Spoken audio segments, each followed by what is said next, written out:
When less than 4 hours of battery power remain, the low battery indicator light flashes once every second and the pump repeatedly alarms with a beep.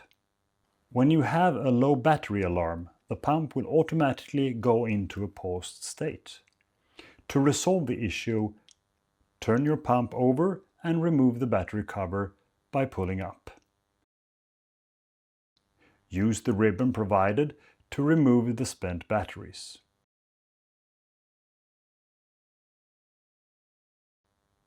Replace only with batteries provided with a pump.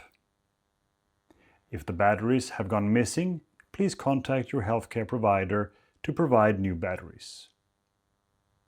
Please do not use batteries other than those recommended by the manufacturer. Details can be found in the Information for Use leaflet provided with the product. When replacing the batteries, ensure that you have the correct polarity.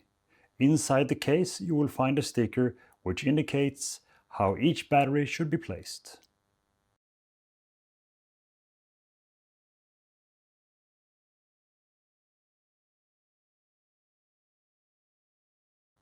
When both batteries have been inserted, you will hear an audible alert.